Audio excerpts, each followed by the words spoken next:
Jai. You sing.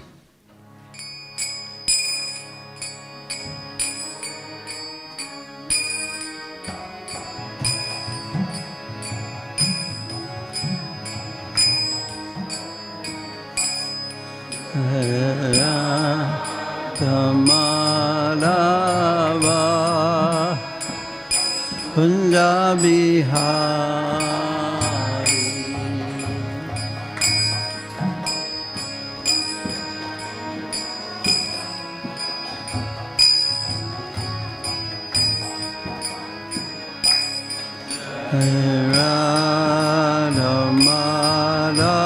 Radhamadava Punjabi Hari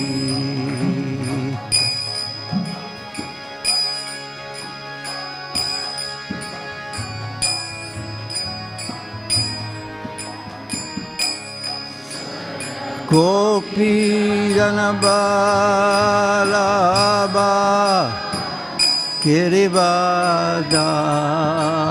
Girivadari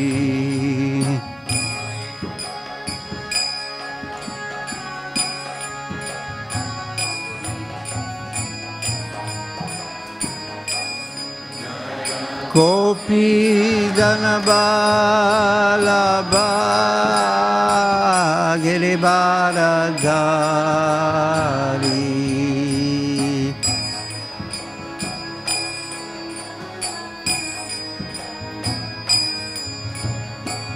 Yashodanandana Brajajana Ranjana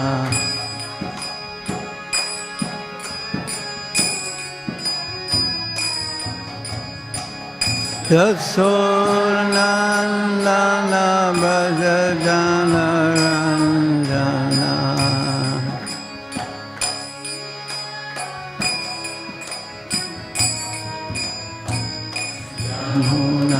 Munatira Vanata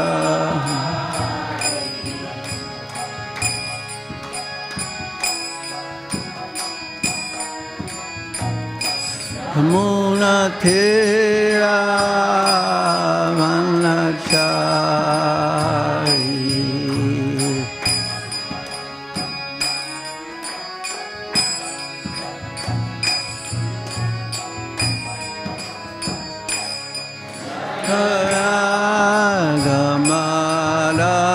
Ragamadava Punjabi Hari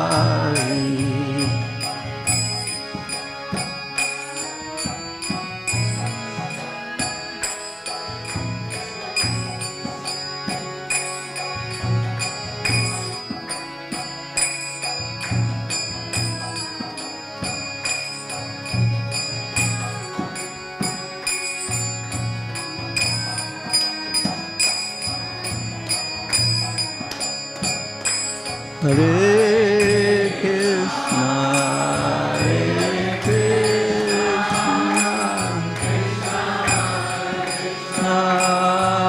Hare Hare, Hare Rama, Hare Rama, Rama Hare Hare.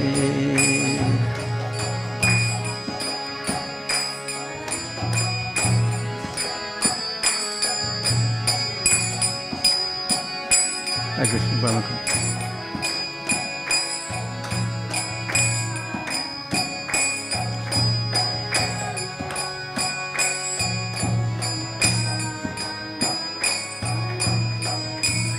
Everyone chant, everyone. Hare Krishna, Hare Krishna, Krishna Krishna, Hare Hare, Hare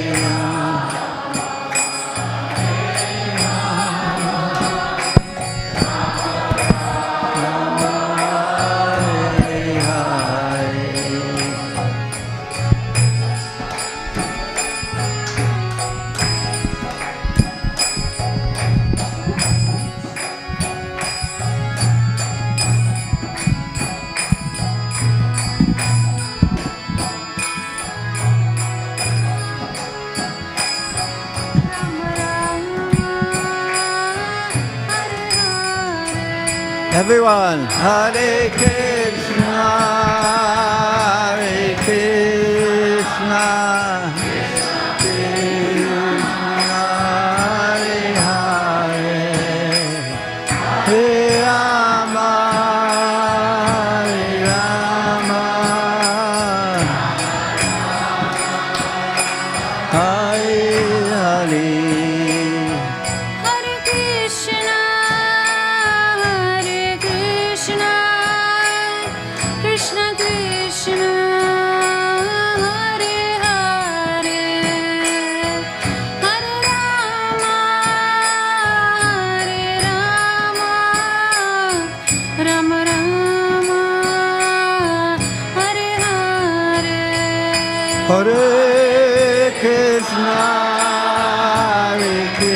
A little louder.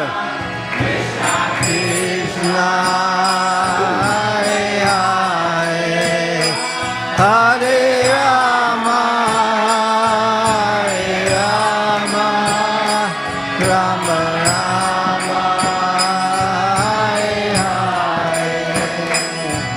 Hare Krishna, Hare Krishna, Krishna Krishna, Hare Hare, Hare Rama, Hare Rama, Rama Rama, Hare Hare.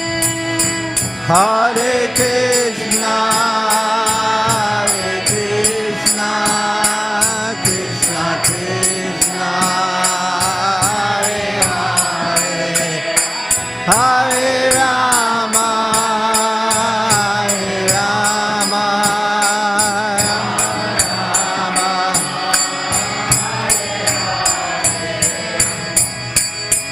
Hare Krishna, Hare Krishna, Krishna Krishna, Hare Hare, Hare Ram, Ram Ram, Hare Hare. Everyone, Hare Krishna, Hare Krishna, Krishna Hare Hare, Hare Ram, Ram Ram, Hare Hare. Hare Krishna, Hare Krishna, Krishna Krishna, Hare Hare, Hare Ram, Ram Ram, Hare Hare. Hare Krishna, Hare Krishna, Krishna Hare Hare, Hare Ram, Hare Ram.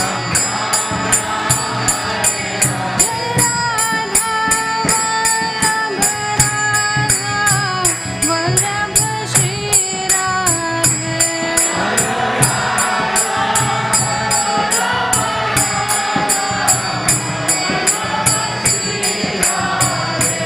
Jaya Jagannatha Jaya, Jagannatha Jaya, Baladeva Jaya Subhadra.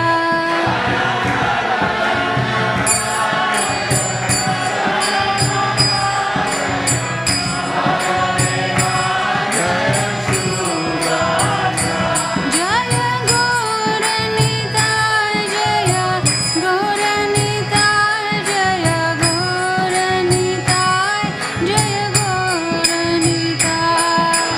Gauranita.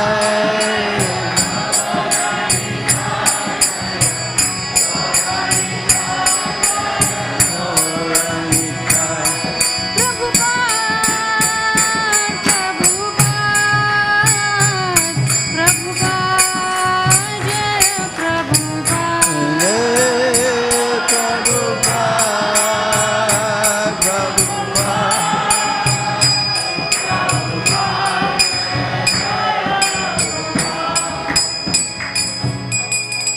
Nittai Gaur Premanande. Jai Vishnupad Paramanutsa Paribhajaka Josta Tara Sata Śrīmad Divine Grace A.C. Bhaktivedanta Swami Śrīla Prabhupada ki jai. Ananta Koti Vaishnavindi ki jai. ISKCON Founder-Acharya Śrīla Prabhupada ki jai.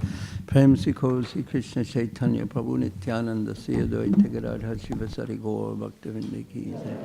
Sri Sri Radha Krishna Go Gopinath Sai Mukunda Radha Kunda Giri Govardhan Ki Jai. Sri Vrindavan Dham Ki Jai. Sri Navadvip Mayapur Dham Ki Jai. Ganga Mai Ki Jai. Jamuna Mai Ki Jai. Bhakti Devi Ki Jai. Tulsi Devi Ki Jai. Samaveda Bhaktivedanta Ki Jai. All glories to the assembled devotees. All glories to the assembled devotees.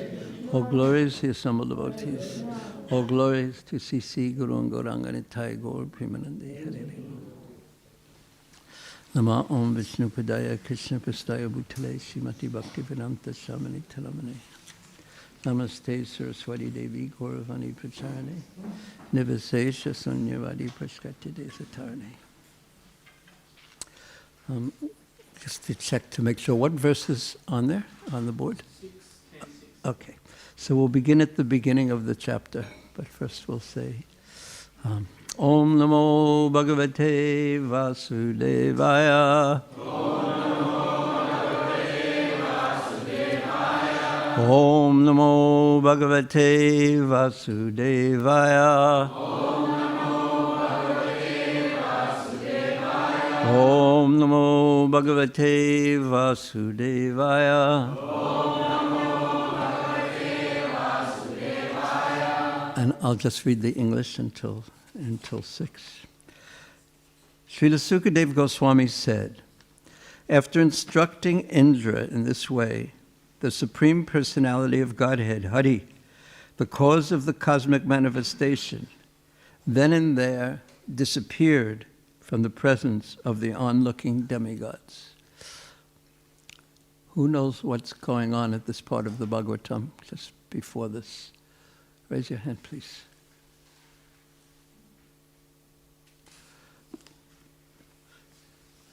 This is the 10th chapter. So the Lord, he just disappeared from the demigods, from being before the demigods. So that means at one point he was appearing before the demigods. He was before them. And why had they called him? Why did the demigods call the Lord to appear?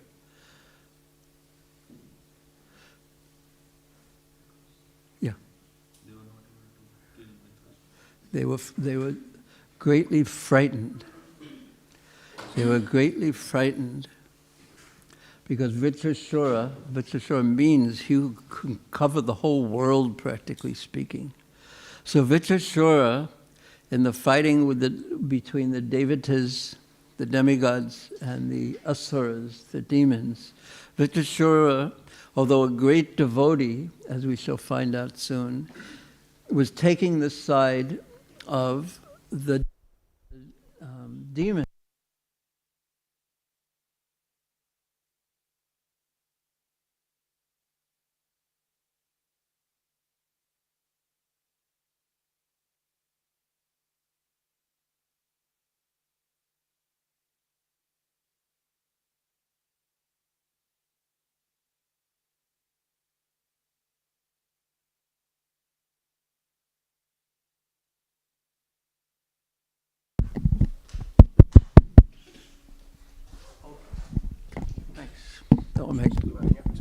Yes. Why? Must be the wet weather, I think. Must be the wet weather. Either that or... Who knows, actually? That's the nature of electronics, and it's the nature of the material world, it's the nature of life. It refuses to cooperate with us consistently.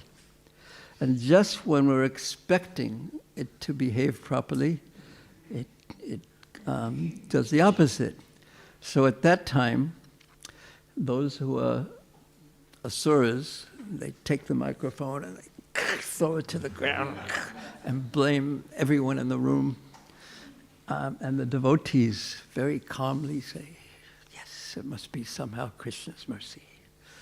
And then they fix it, practically. So the devotees, when in difficulty, and really this is a main difference, and this even happens in Vrindavan, when there was a great forest fire, and actually both times there were great forest fires in Vrindavan. One when the cowherd boys were alone with Krishna, and a great fire was about to consume them, and then even before that, there was a great forest fire right after the clear serpent was exiled by Krishna. We hear again and again, Krishna, Krishna, Maha, oh Krishna, you are our shelter, you are our Lord. Please give me shelter. Please take care of us. This forest fire is about to consume us. It's not proper for your devotees to be in such difficulty. And actually there are acharyas, because actually the Nanda Maharaj does say that it's not proper for the devotees to be in such difficulty. So on one hand, that sounds opposite to the way that we understand the Brijbasis are thinking, because the Brijbasis only think of Krishna. But when they say, but even when it doesn't seem like they're thinking of Krishna, they are thinking of Krishna and Krishna's welfare. And when they're saying, Krishna, how can you let your devotees this to happen to your devotees? The actual meaning is, how can we possibly, if this fire consumes us, how can we tolerate being separate from you? Because that is what a devotee fears truly. It's intolerable for him to be separate from Krishna. Him, her, to be separate from Krishna. This is what it really means to be a devotee. And therefore, when Sri Chaitanya Mahaprabhu saw Sarvabhauma Bhattacharya, Sarvabhauma Bhattacharya said, does anyone know what Sarvabhauma Bhattacharya said? He said, Namo Narayana, because he was of the impersonalistic school at that time. So he offered his obeisances to the Lord, thinking him to be the supreme, even though he was correct in that sense. But and even in Vrindavan, you'll see, and when you see impersonalist sannyasis meet each other, they say Namo Narayan. Also South India, yeah, they say Namo Narayan, because they say as soon as you take sannyas, you become like Narayan. But Mahaprabhu replied to him, Krishna matirastu. May you always remember Krishna, because in remembering Krishna, you are always with Krishna. You are always with Krishna, and that's the desire of devotees, to always be with Krishna, because when they're not with Krishna, they feel very, very sad. And that's why we come in front of the deities in the morning, is to see Radha Ballabha, to see Sisi Gauratai, to see Jagannath Baladev, Subhadra, and then when we leave the temple, we want the impression of seeing them to be so great that we don't actually leave them, or rather they don't leave us. We stay together with them in our minds. Smaranam, Shravanam, Kirtanam, Smaranam, Vishnu Smaranam. The devotee wants to always be with Krishna. Why? Everyone's so quiet today. But why does the devotee always want to be with Krishna? Yes, Rasanandini Mataji. Krishna is very attractive. Yes, and devotee means a bhakta, a lover of Krishna. It's just the most natural thing. When there is love, when there's true love and affection, one wants to be with that, the object of one's affection. So the devatas had prayed to the Lord, because in distress, devotees do pray to the Lord, and that is not contrary to pure devotional service. It's not against pure devotional service when one's in distress to call out to Krishna. So the Lord had spoken to them and given them instructions to go see Dadichi Muni, and he made an incredible request to the devatas, and that incredible request, who will say what it was? Yeah. What was it? What was the request? Yes. I want his body. Yes, please give us your body, and with your body we're going to take your bones, and we're going to make a weapon, and with that weapon we're going to be able to save ourselves from the difficulty caused by this Vitrasura. So that's quite a request.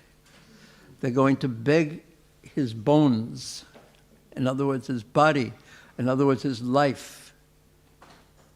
That was the Lord's suggestion to them. To save their lives, it was going to beg his life. So that was the first verse. The Lord disappeared. And then, O King Parikshit, following the Lord's instructions, the demigods approached Dadichi. Now that's, of course, very interesting because the demigods approached the Supreme Lord because they were in distress. And therefore, and he gave them shelter, the shelter of his instructions. And and they had approached him and asked him, please save us. And then they did something so amazing, we just heard, which sometimes we don't tend to do. They actually followed his instructions.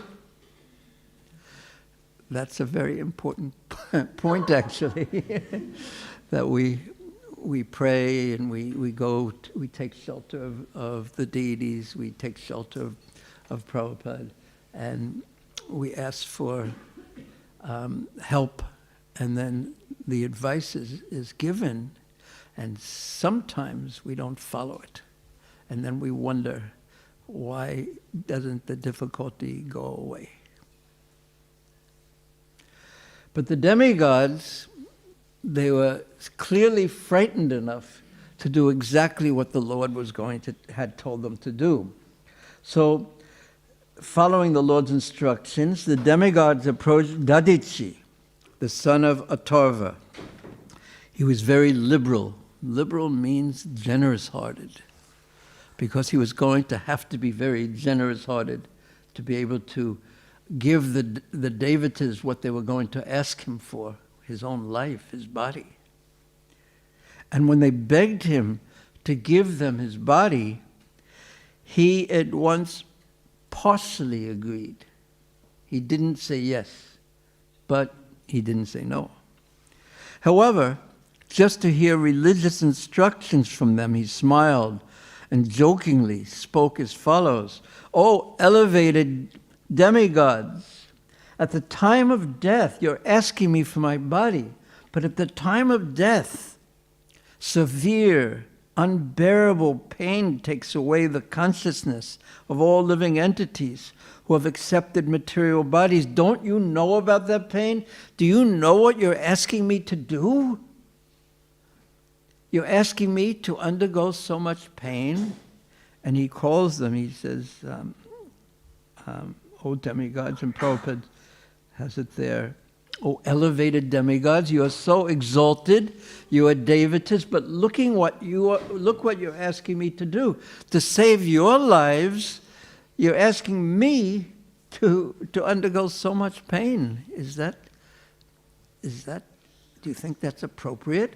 And also, as the verse says, and as he'll say himself later, the Dadichi will say that he is going to give it to them. He's so liberal, he's going to give them what they're asking, but he wants to hear them speak about the right or the wrong.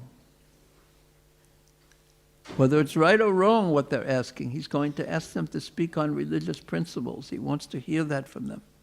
He's testing them to some degree. Do you understand the pain that you're asking me to undergo? So this is also, there's a bit of preaching to all of us in there. At the time of death, there is severe, unbearable pain that takes away the consciousness of all living entities. That's an interesting phrase, that the pain takes away our consciousness. What do you make of that? What do you think about that? It becomes too unbearable to stay in the body. Yes. Hare Krishna Mahaprabhu. What else? Yes, exactly the point.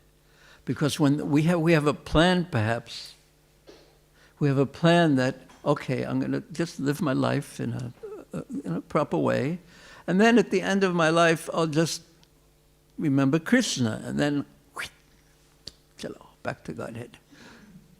Good plan. But the problem is, that's not quite how it works. Because there's a lot of pain at that time. And it's not that one can easily just sit back and say, oh, I think perhaps I'm going to die right now. I think, what should I remember? Oh yes, I should remember Krishna, because in the second canto of the Bhagavatam, Ante Narayana Smriti, I think just the mind in a very cool way is going to calculate what it's going to do. No, rather the consciousness goes to the pain and one becomes frightened. And then one looks for something to hold on to. Or one may even cry. Cry to get some shelter from the difficulty. And earlier in the canto, right in the beginning of the canto, we heard about Ajamil, who had the great fortune in the pain and fear that was striking him in the form of death, in the form of the Yamadutas. He called out for his son, his fortune was, his son was named Narayana. And Krishna is so kind that even though he was calling his son, Krishna was thinking, oh, Lord Vishnu was thinking that, oh, my devotee is calling me. We often give this example. In this room, are there two people with the same name? Yes. Oh, there's many people, including one right over there. Well, it really works. Now, okay. Who's one and who's two over here? Oh, he's one, okay. You're also Krishna? Krishna. This proves the philosophical point that Krishna is everywhere.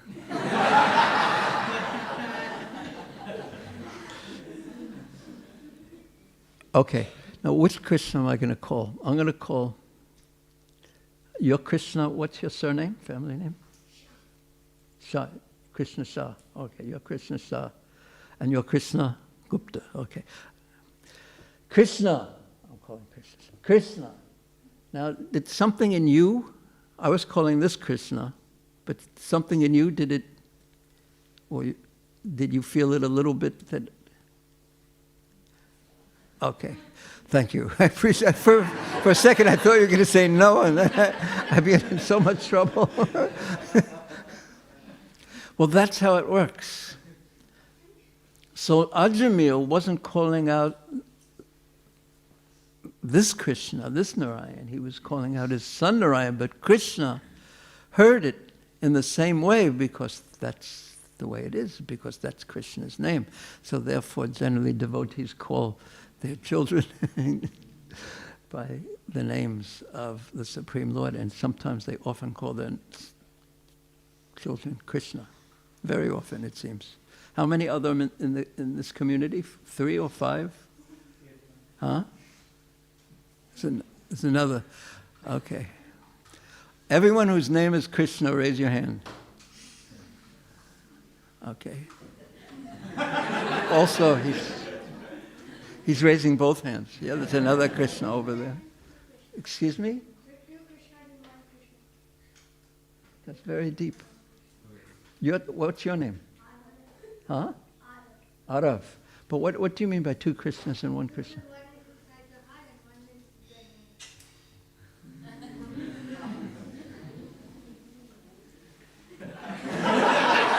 That was a good point.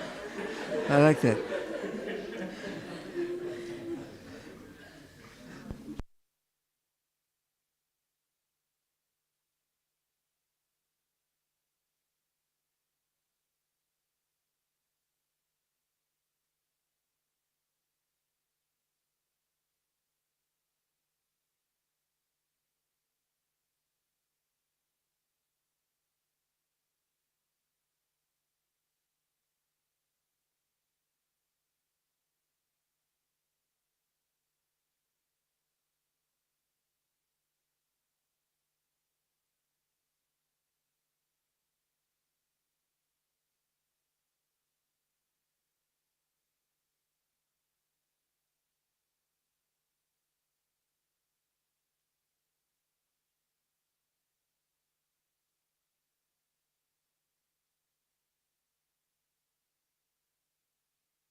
solar energy. Yeah. It's better than batteries. Hare Krishna. So actually this is a very serious topic, and I'm being a little bit struggling to keep his body forever. Everyone tries to protect it by all means, even at the sacrifice of all his possessions. Therefore, who would be prepared to deliver his body to anyone, even if it was demanded by Lord Vishnu? So he's challenging the devotees. How are they going to respond? And here is Prabhupada's short purport to this. It is said, Atmavan sarvato rakshet tato dhamam tato dhanam. One must protect his body by all means. That's practical. It's what everyone does, practically speaking. Then he may protect his religious principles, and thereafter his possessions. This is the natural desire of all living entities. No one wants to give up his body unless it is forcibly given away. No one wants to die. And everyone is frightened of death. And usually we don't want to think about it. There was a famous lecture given by Steve Jobs, who has expired, and in that lecture he mentions about that when he was young and needing food and poor, he used to go to the Hare Krishna temple and get prasadam, and that was this one good meal a week, he said. But he also said, if you think, because it's often said that you should live every day as if it's your last. So in this lecture, he said to the students at Stanford University, a very famous university in California in the United States, he said, if you live every day as if it may be your last, one day you're going to be correct. Which is a very, very heavy statement, and it's true for everyone. So Prabhupada continues with a short purport. No one wants to give up his body unless it is forcibly given away. Even though the demigods said that they were demanding Didichi's body for their benefit in accordance with the order of Lord Vishnu, Didichi superficially refused to give them his body. He's put up these challenges. This is just to see how they would respond. And he's superficially saying no, and not actually saying no, because we'll find out very soon that he says, yes, I'll give it to you.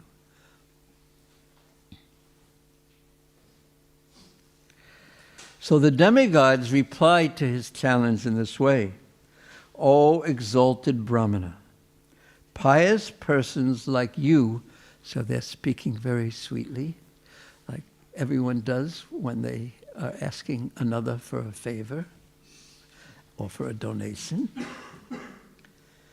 O exalted Brahmana, pious persons like you, whose activities are praiseworthy, are very kind and affectionate to people in general.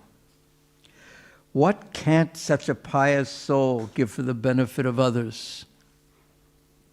They can give everything, including their bodies. Those who are too self-interested, this is the 6th verse now, this is the one that's up. Please repeat after me, I'll say the Nunam svata paro loko Naveda para sankatam Yadi vedana yacheta Neti naha yadishvara. Rather than, because we spoke already so long before reading the verse, I'm just going to read the word by words. Nunam, certainly. Sva artha para, interested only in sense gratification, in this life or the next. Loka, materialistic people in general. So he's saying that certainly those interested in sense gratification in this life or the next, materialistic people in general, not. Veda, no. Parasankatam, the pain of others. So materialistic people, they don't care, they don't know about the pain of others. Why?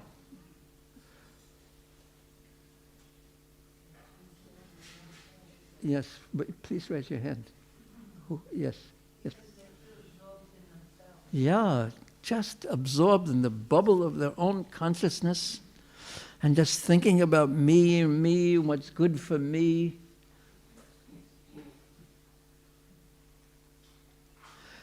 And that's called miserliness. And what's the opposite? And what's the Sanskrit word from the Bhagavad Gita for miserliness? And so what's the opposite? And what's the opposite? Or a? Yeah.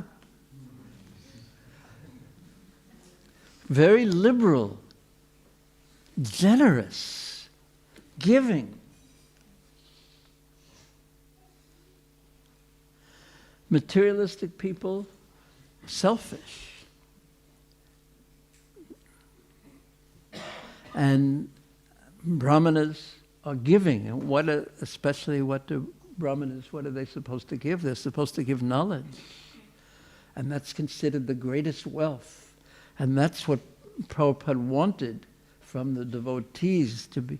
He saw that, and he said that about book distribution. I heard him say that in Melbourne itself. He said, why are we so interested in book distribution? And then he himself answered the question, and he repeated it twice. Because it is distribution of knowledge. Because it is distribution of knowledge.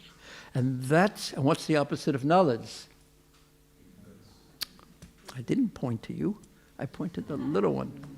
Because he has two Krishnas. You only have one. No, you also have two. What the opposite of knowledge is? Not but not no. What's the opposite of knowledge? Okay, Sri Krishna Prabhu. Ignorance. Now, what's the opposite of knowledge? What's the opposite of knowledge? What's the opposite of knowledge? You're next. What's the opposite of knowledge? Very good. What's the opposite of knowledge? Yes. So distribution of knowledge is so valuable because it removes ignorance. And ignorance is darkness. Because in darkness one cannot see. And when one is in ignorance, one cannot perceive reality properly. One sees improperly. So the distribution of knowledge is the greatest of charities because it's the greatest of wealth, because it gives people vision to see things accurately. So the first knowledge that Krishna tells Arjuna in the Bhagavad Gita is that you're not your body, you're an eternal soul.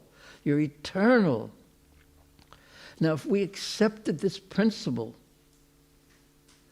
if we actually realized deeply the whole purpose of our life and how we live our life would change. If we actually accepted that we're eternal and that this life is just one life out of countless other lives, how much that would actually change how we live this life and what we consider important in this life and what we consider insignificant in this life. So knowledge really, really shifts one's awareness. And it shifts how one lives. It's not to be just theoretical. It's to be applied. And that's just the beginning of knowledge. And what's a further step in knowledge? That we know that not only are we eternal, but Krishna Nitya Das, we're eternally Krishna's servants.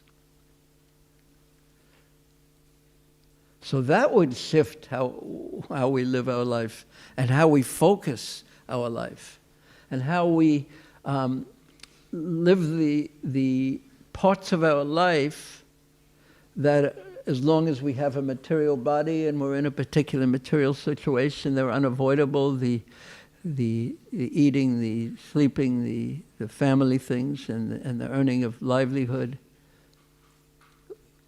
Knowing that we're Krishna's servants would shift that focus too. So instead of dividing our life, a materialistic person doesn't divide his life. Everything is based on his selfishness. And a devoted person can think, this is the part of my life, a devotee, for me and my family, and this is the part of my life for Krishna. But a devotee brings his mind and keeps them as one, and somehow uses his family, his wealth, his words, his situation in the service of Krishna, so he doesn't have a divided mind.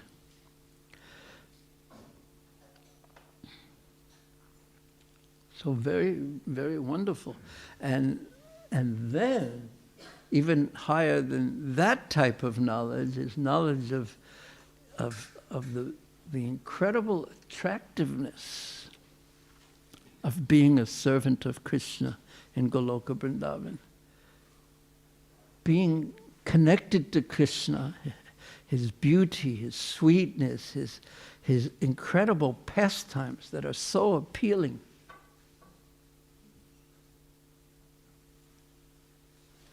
And that type of knowledge, that type of experience is ultimately what's being distributed when we distribute knowledge. It's knowledge to bring people, ourselves and others, into full harmony with our actual identity and relationship to Krishna. Fully living a life fully harmonious with Krishna being the all-attractive Supreme Personality of Godhead. And then when we really can accept that and get a taste of that sweetness, then we really appreciate the mercy of Sri Chaitanya Mahaprabhu, when we really appreciate the focus that Srila Prabhupada had on distribution of knowledge. And not only do we appreciate it, then Krishna appreciates it too, and then he gives some special mercy to those who participate in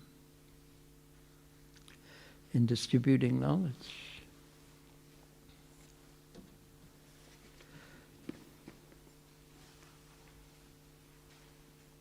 So the devatas, they're saying, a pious soul, what can't he give for the benefit of others? His mood is audarya, it's just giving.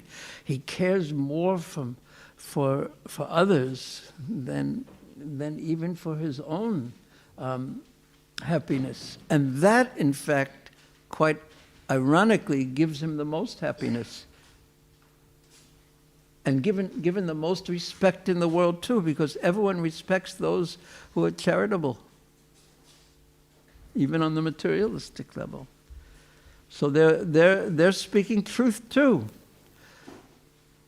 The true goodness, true piety is those who are unselfish and are giving. And the way that the materialistic world goes, it's who's glorified? Those who are selfish. And it's just the opposite of the Vedic culture. Those who are glorified in the material world as most successful are those who start with nothing, and then they build up their empire so that they're billionaires. From nothing, they build up until become billionaires. And in the Vedic culture, who is given the most respect? Those like the great kings who start out as powerful, wealthy, strong controllers and give it up and go to the forest and just and develop their relationship with Krishna.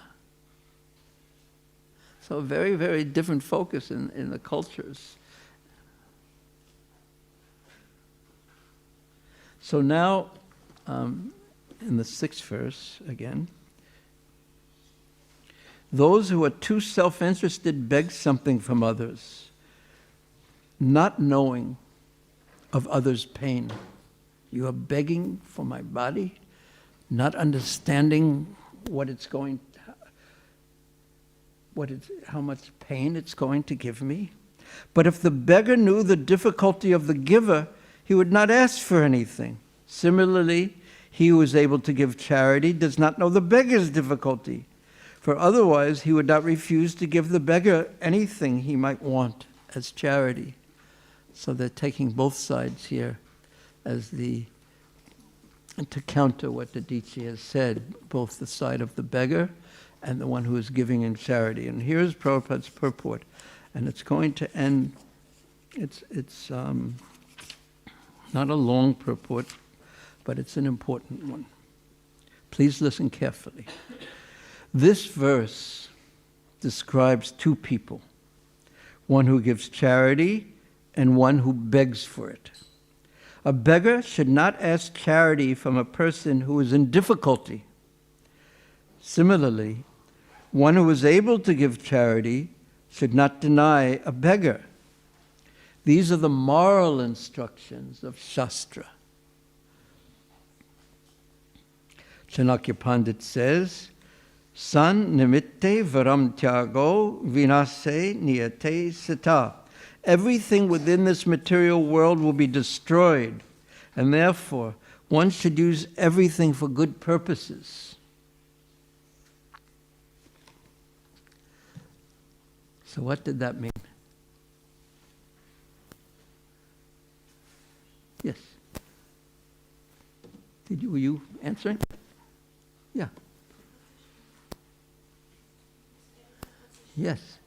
Yes, that's the ultimate point here, that we're going to lose everything anyway. We can't hold on to anything ultimately. So while something is passing through our hand, we should make the best use of it. So the point specifically here is that we should make the best use of everything that comes within our hand. And the ultimate point was that we should use things in the service of Krishna, because that brings the best benefit for us and for others. If one is advanced in knowledge, Srila Prabhupada continues, so in other words, we should use it so it brings the best benefit. And being small-minded and miserly, keeping everything just for ourselves, does not actually bring us the best benefit.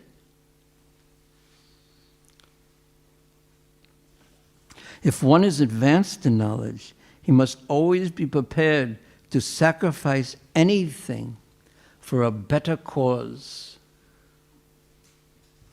You may get this much pleasure from using something for yourself, but if you find something that will give this much more benefit, then you should obviously do the greater benefit. Use that thing for the greater benefit. At the present moment, Prabhupada says, and this was written many, many, many years ago, and we can think, and it's certainly very relevant today, at the present moment, the entire world is in a dangerous position, under the spell of a godless civilization. So Prabhupada is starting to speak what is always on his mind, that the world is in a dangerous condition because of the godlessness of the world. And Krishna consciousness, God consciousness, is the cure. But it is in a dangerous condition, a dangerous position. The Krishna consciousness movement needs many exalted, learned persons who will sacrifice their lives to revive God consciousness throughout the world. This was so much Prabhupada's mood. I'm going to read that again. The Krishna consciousness movement needs many exalted, learned persons who will sacrifice their lives to revive God consciousness throughout the world.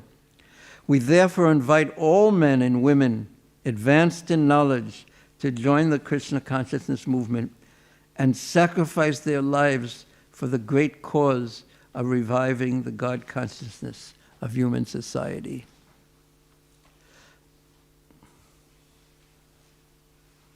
I'll read that again, that last part. At the present moment, and I'm going to ask you, as soon as I finish this last part, I'll ask you to raise your hand and tell me if anything strikes you. You ready? Narottam and Krishna? Of course, Krishna is always ready. Yes? Krishna is everywhere. Name.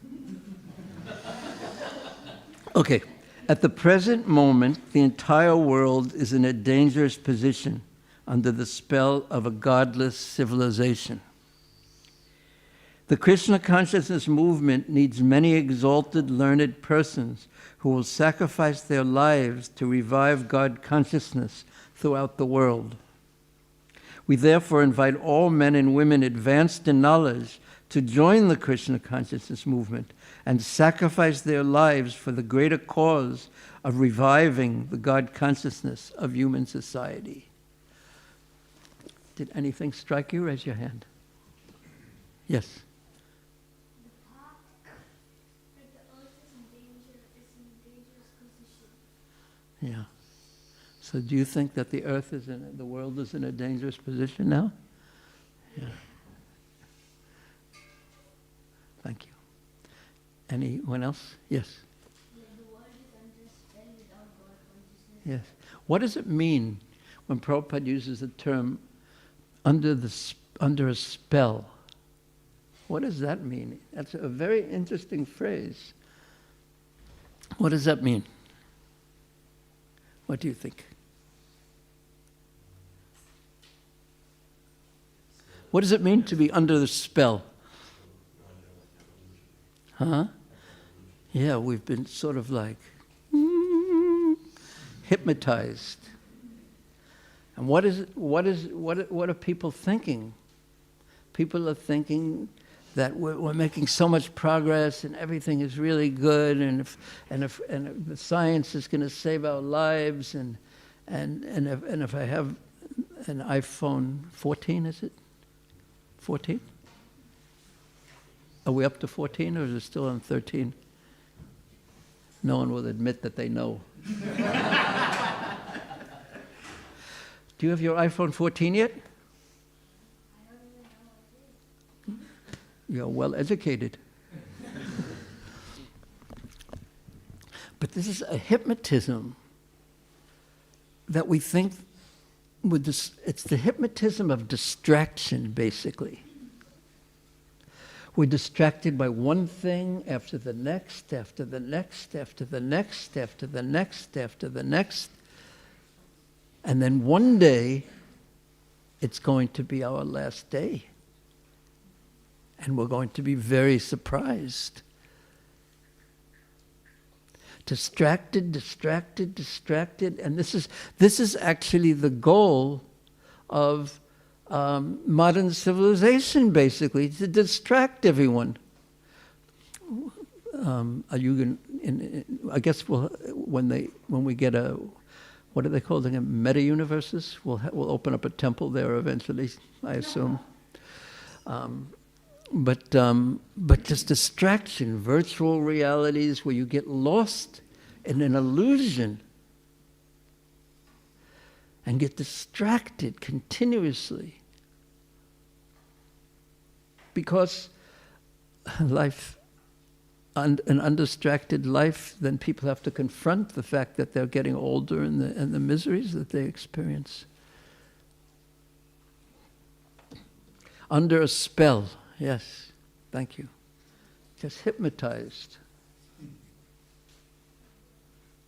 And do you know? It's actually a very interesting story how Sigmund Freud, why he became interested in the unconscious in psychology. He went to a hypnotist. There was a performance of a hypnotist, and the person who was doing the hypnotism, he hypnotized the person who was in the room to when the hypnotist, when I do something, maybe like this, then you open up your umbrella in the room. And so everyone was watching, and he hypnotized them, and then he went like this. And he opened up the umbrella, and he was inside in the room. And that's amazing in one sense, but even something more amazing, he asked him why he opened up the umbrella. The hypnotist asked the person who opened up the umbrella why he had opened up the umbrella, and the person had a perfectly rational reason for having done it.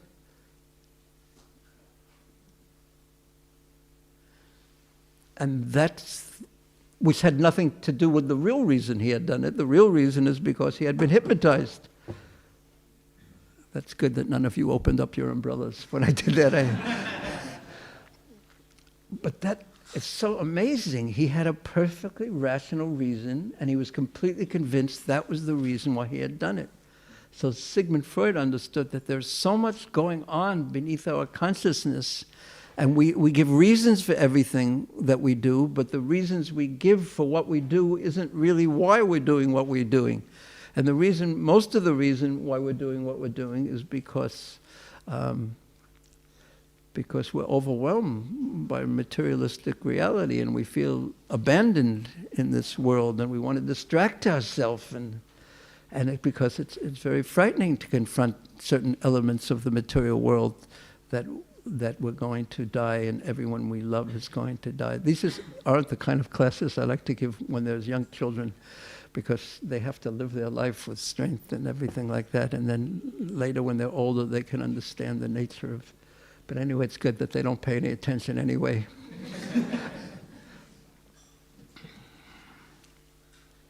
So again, anyone else would like to say, or if I distracted you enough from what Prabhupada had said? Yes. Srila Prabhupada in his writing, Srila Prabhupada demonstrates that he understands the mood of the demigods and the mood of the deity. Yes, but how about in that last part? I'll read it again just to refresh everyone. At the present moment, the entire world is in a dangerous position under the spell of a godless civilization. The Krishna consciousness movement needs many exalted, learned persons who will sacrifice their lives to revive God consciousness throughout the world. We therefore invite all men and women advanced in knowledge to join the Krishna consciousness movement and sacrifice their lives for the great cause of reviving the God consciousness of human society. What strikes you in that? There are so many things, yeah. So, just like the demigods are here and they are requesting the deity to give his life for, in the sense, their benefit. Similarly, here Srila Prabhupada is requesting, of course he is not back, but is requesting us to give him our life so that there is a good for the whole world, so that we can remove this ignorance or curtain of mind. Is that a very big ask? I think so. It was a big request that the devotees gave to the Dichi. Thank you, that was a fine answer. Because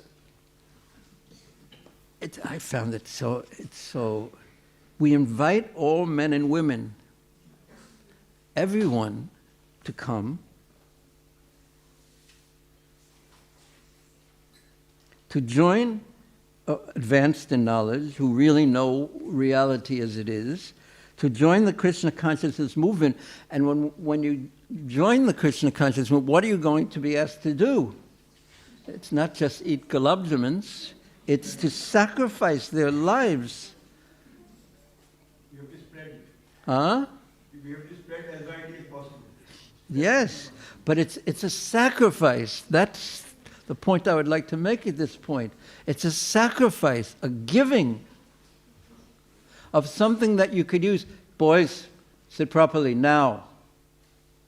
It's not the time for playing. That's my teacher mode. Fold your hands. Sit properly. Don't put your knees up like that. Sit properly. Okay, good. It works, yeah? Because I'm serious. That's why. And that's what Prabhupada wants us to do. To instead of using something, our time, our words, our situation, our influence, our wealth, our beauty, our strength, our whatever intelligence, instead of using it for the small-minded, petty purposes that we all tend to use things for, small, little purposes, he's saying to sacrifice that, temporary, for helping others. But it is a sacrifice. Sacrifices are meant to please Krishna.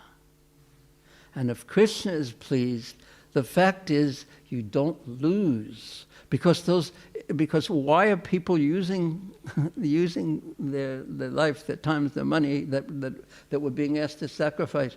What would people use these things for? They would use it for things that they want to give them pleasure. But those things, when used selfishly, don't in fact give pleasure. They give frustration.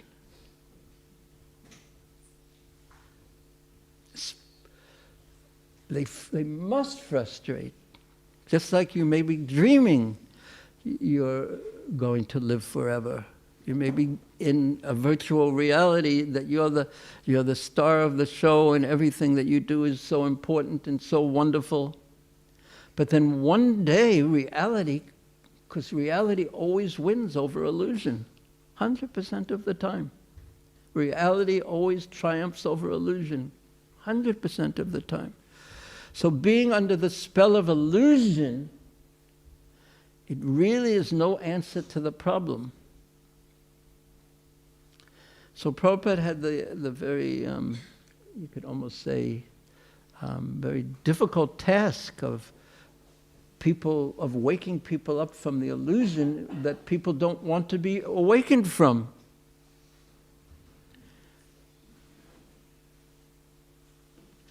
So he's asking all of us to sacrifice for the benefit of the world. And that sacrifice will also be for our own benefit as well. I'll end in a moment, but I just wanted to make the great cause of reviving the God consciousness of human society. So Prabhupada, this is the point I wanted to make, the last point. The Krishna consciousness movement needs many exalted, learned persons who will sacrifice their lives to revive God consciousness throughout the world. So raise your hand if you consider yourself an exalted, learned person. So therefore, since no one's raised their hand, no one feels the pressure of having to do it. Yes, that's a very good point. I think all those who think great exalted persons should sacrifice their lives, raise your hand. Yeah, everyone should do that. But no one is willing to be that kind of great exalted person or take the steps in that direction. Not no one. I mean to say that's the tendency to want to say this needs to be done, and even though I'm not a great exalted person, I'm going to serve a great exalted person and just be the servant of a great exalted person, and that way I'll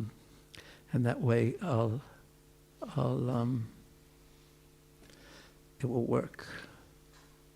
And that's the answer to that difficult question, is that by serving a great exalted person, that's also wonderful.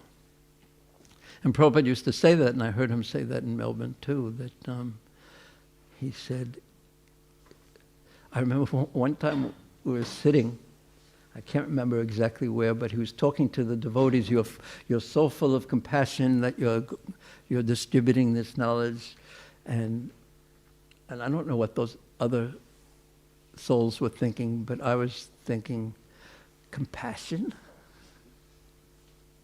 I could barely spell it, what to speak of feel in my heart the suffering, wanting to remove the suffering of others. But Prabhupada spoke to the best part of us, so to speak. Maybe we're not naturally fully compassionate, maybe we're tendencies towards a little bit of selfishness sometime. But he spoke to that part of us, that little spark that wanted to be fanned into a flame of compassion, of Krishna consciousness. That maybe it's only a little spark, and Prabhupada actually said that was his philosophy or technique. Whenever he saw a spark, he would fan it.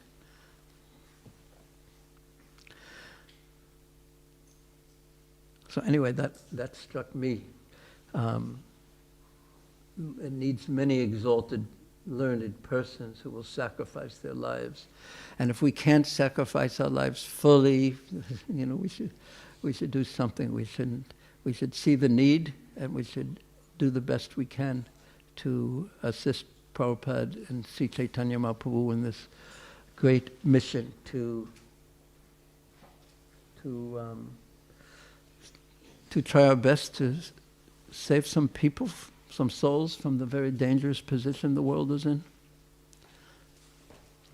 Okay, thank you. Thank you very much, Hare Krishna.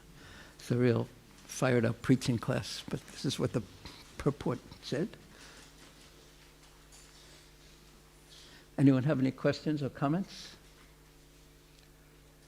Do you have any questions? Do you have any comments? Anyone else have any questions or comments? Yes, Prabhu. Thank you for the nice class. The last line of the purport that you just discussed about how Krishna consciousness movement needs many exalted persons who can sacrifice. Yeah. Is that the sacrifice that makes them exalted, or is that Very good point. The very sacrifice will make them exalted. Thank you.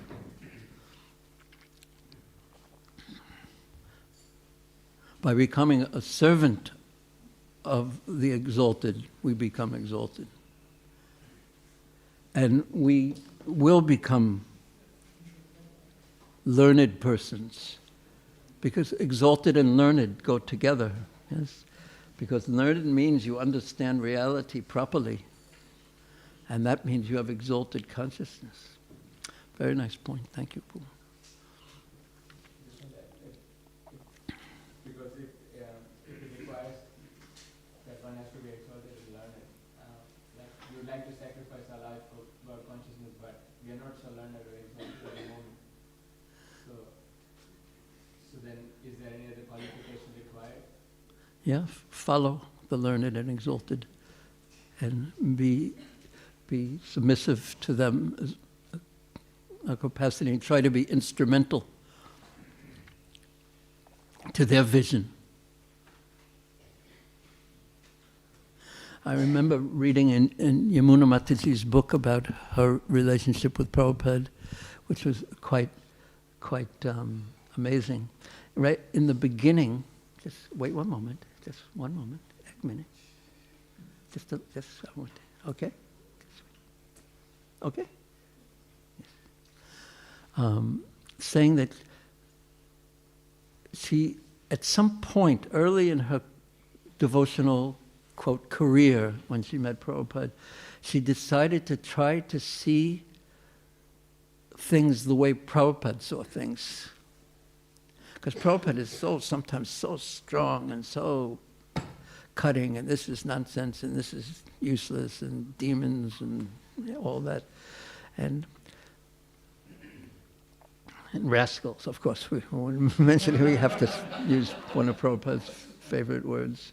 They're all rascals, cheaters. And it sometimes, it's very unsettling to hear Prabhupada speak like that. But what was Prabhupada's point of view? And Prabhupada's point of view was the point of view of someone who was a lover of Krishna. And from the point of view of someone who knows Krishna, not theoretically, but is in deep relationship with Krishna, and seeing that everyone has that capacity,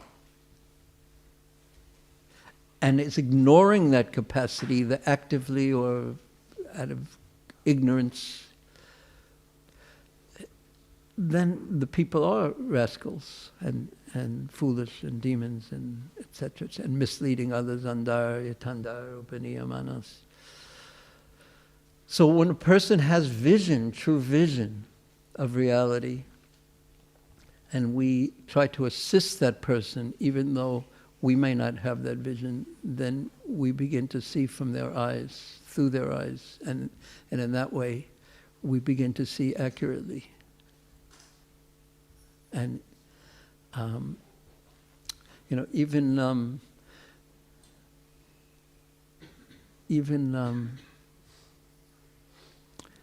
trying to think of the right person. Even Albert Einstein was in the first grade at one point. He was just learning 1 and 1 is 2 at some point. So, and after time, we see that things that we couldn't understand 5 years ago, 10 years ago, or whatever, we understand much more clearly now. Yeah. Did you want to add anything else? Or anyone else who has a question or a comment? Yes. Namala Krishna Mataji. Criteria by which we can judge ourselves, whether we are being miserly or we are being over enthusiastic. You mean sentimentally? In taking action. So that's a practical question, how to apply this type of thing. Is that one simple answer is that one should ask those who have more knowledge than us in our perspective, are we doing more, or should we be doing more or less? Because because the answer to that will be according to one's capacity. There's a principle, and then our capacity to apply that principle has to be taken into account. So what we don't want to happen is, in the sentiment of Prabhupada said we should give everything to Krishna, so then we write a check and empty all our bank accounts and our husband's bank accounts and all our relatives' bank accounts, and it's all for Krishna. And yes, and then tomorrow we say, oh, what did I do? I joined a cult? What did I do? So we don't want that to happen, the flipping and flopping. We want to steadily move forward. So the answer to that question will be specific according to what our capacity is as well. But we also know that, like sand goes through an hourglass, our time is running out. So we want to come to the point of full dependence on Krishna. Yeah. You wanted to say something?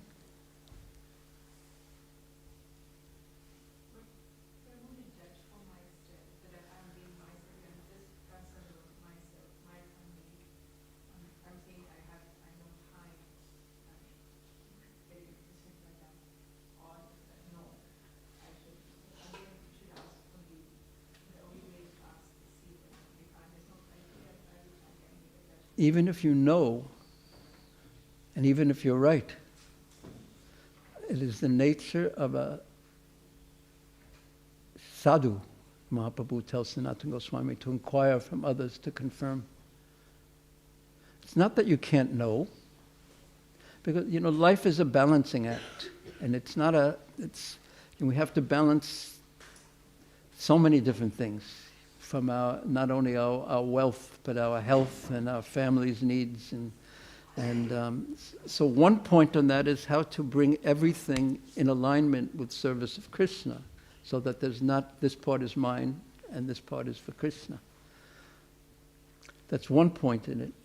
And it's a balance. It's always a balance.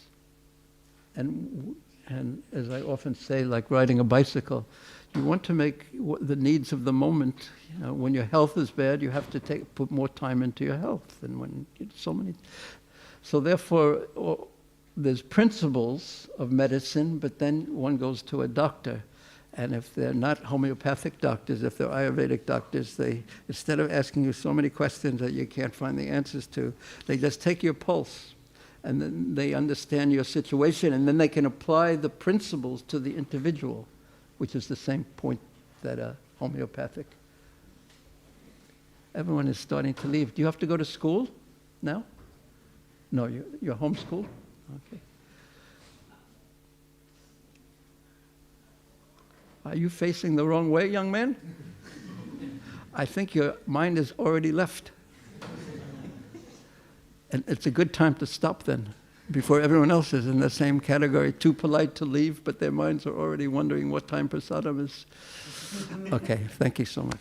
Srila Prabhupada ki jai, Sri Gauratai, Sri Radhaballabha, Sri Jagannath Baldev, Subhadra Devi ki jai, Nitai Gaur Premanandi Hari Bol, Srila Prabhupada Bhaktivedanta ki jai.